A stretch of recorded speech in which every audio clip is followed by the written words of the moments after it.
Y estamos de regreso aquí en T13 Noticias, ahora en nuestro segmento de entrevista. Vamos a continuar conversando y analizando los primeros 6 meses de gestión gubernamental. Anteriormente lo hacíamos en materia de seguridad y vamos a retomar con el doctor Edgar Gutiérrez precisamente esos elementos en materia de combate, sobre todo al crimen organizado, y ahora hemos visto algunas acciones a gran escala del Ministerio de Gobernación. Usted nos mencionaba que parte de la estrategia se ha focalizado en los resultados de las fuerzas de tarea. ¿Realmente podemos ver como positivo estos últimos resultados?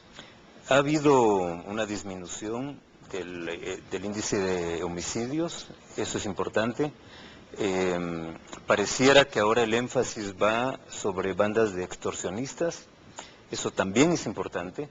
Ahora bien, está el tema de la reforma policial, está el tema de que estas fuerzas de tarea son mecanismos operativos ágiles y que permiten hacer operaciones de cirugía menor, digamos. Pero la situación, la inseguridad en el país merece una cirugía mayor, y eso solo se puede hacer mediante una serie de instituciones saneadas, reformadas, eficaces, eficientes. Y es allí donde está el reto para el gobierno en los próximos meses, emprender realmente reformas más de profundidad que den sostenibilidad a los avances que se han logrado coyunturalmente. Mucho se ha hablado de la modernización del Estado en los últimos gobiernos, sin embargo ahora el presidente lo retoma y hace su propuesta al organismo legislativo, claro, con una socialización con los diferentes sectores y actores de la sociedad en general. ¿Cuáles son los aspectos positivos? Porque en teoría se busca fortalecer la institucionalidad democrática en nuestro país. Bueno, en efecto, el presidente llamó a un grupo de ciudadanos y ahora se ha estado reuniendo con diferentes sectores para discutir una propuesta de reforma constitucional. La reforma se hizo también un poco a prisa, tiene ciertas fallas de construcción técnico-jurídica que hay que corregir. Pero yo creo que lo que debe rescatarse en el fondo es el mensaje que trae para la nación y para el propio Estado. Yo rescataría 5 temas o 5 propuestas de las múltiples que hay en la reforma. La primera, y quizá más trascendente, es el reconocimiento de los derechos y la identidad de los pueblos indígenas, que es una deuda histórica del país con la mayoría de su población. Estos son pasos, si usted quiere, simbólicos, pero son indispensables para ir labrando la integralidad de una nación plural y multilingüe como es Guatemala. Y que esté en los acuerdos de paz. Que esté en los acuerdos de paz y que ha avanzado muy poco. En segundo lugar, también de los acuerdos de paz, está el tema del fortalecimiento del poder civil y la función del ejército en una sociedad democrática. Y aquí hay 2 temas indispensables. Uno, la definición del ejército dedicado a temas de defensa nacional y la policía a temas de seguridad interna, lo cual subraya la importancia de tener una fuerza policial moderna y con legitimidad.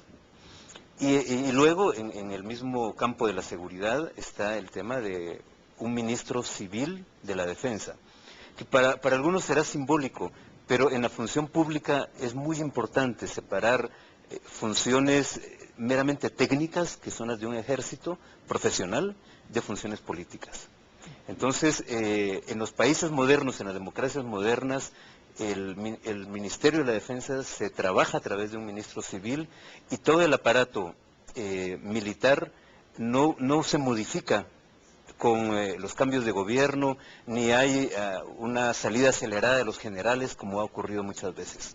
Entonces es separar el ejército de la política y centrarlo más en su función técnica altamente especializada de dar respuesta a las amenazas armadas al Estado. En tercer lugar, y yo creo que es fundamental para el desarrollo de esta democracia, es la reforma política. El financiamiento de los partidos, mecanismos de elección más directos, con mayor control, un financiamiento que nos permita tener partidos más sólidos, más profesionales, orientados a la formación de cuadros, con organización permanente. ¿Cuotas de poder? Lo de cuotas de poder se podría discutir. Este es un tema que causa mucho ruido en el ambiente.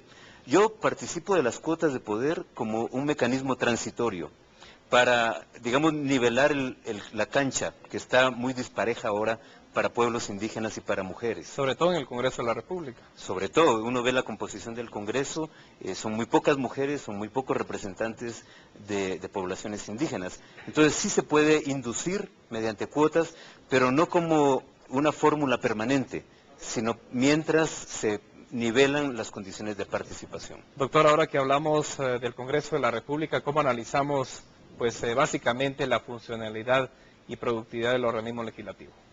Pues mire, yo no analizaría tanto por productividad la función de un Congreso, la analizaría más bien por lo sustantivo de su debate, lo eficaz de su fiscalización y por, aunque sean pocas leyes, pero leyes de calidad, leyes que se orienten en verdad a responder a las necesidades del propio Estado y a las necesidades de la población.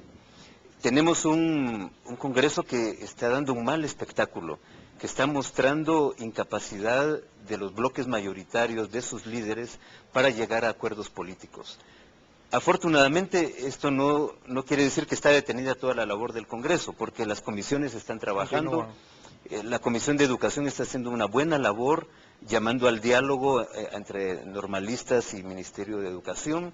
La Comisión de Puntos Legislativos ha tenido muchas audiencias sobre la Ley de Desarrollo Rural, sobre las reformas constitucionales. Hay trabajo en las salas. Pero no se materializan. Pero no se va a materializar en tanto que no se destrabe este pleito medio absurdo, que es más hepático que otra cosa, entre los dos partidos mayoritarios, el partido de gobierno y el partido principal de oposición.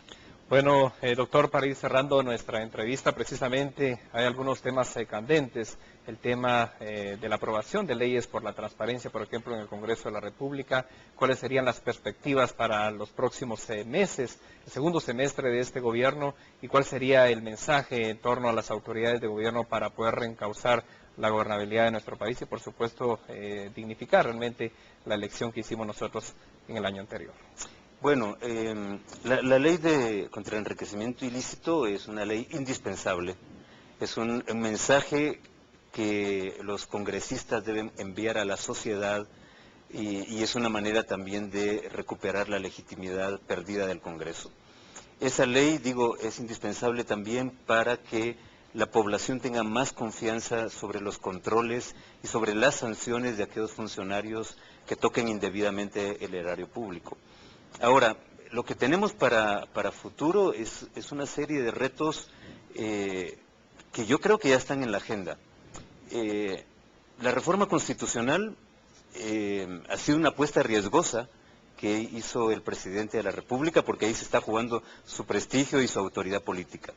Eso se va a tener que resolver en este segundo semestre, y si la reforma pasa con cierto apoyo político y social, luego tiene que ser ratificado por una consulta popular. Veremos eso que pasa en ese campo. De todos modos, aunque la reforma constitucional fuese aprobada, no va a cambiar inmediatamente las condiciones institucionales y las dificultades que tiene el gobierno para operar. Eso significa que la reforma constitucional debe de ir acompañada en el cortísimo plazo de una reforma de la administración pública, que no requiere modificarse la Constitución. Requiere una ley de servicio público, requiere una revisión del conjunto de organizaciones del Estado. Ahí vemos que hay mucha duplicidad, ahí vemos que hay mucha porosidad también. Se necesita un realineamiento, una compactación de las instituciones para tener mayor eficacia a la hora de poner en práctica políticas públicas. Bueno, doctor, antes de despedirlo aritméticamente, ¿qué calificación le daría de 1 a 10 al actual gobierno? Un 6. Un 6. Bueno, con ese 6 nosotros despedimos al doctor Edgar Gutiérrez, quien hoy nos acompañó en nuestro segmento de entrevista. Agradecemos a usted su sintonía. Vamos a ir a una pausa comercial y regresamos con más información aquí en T13 Noticias.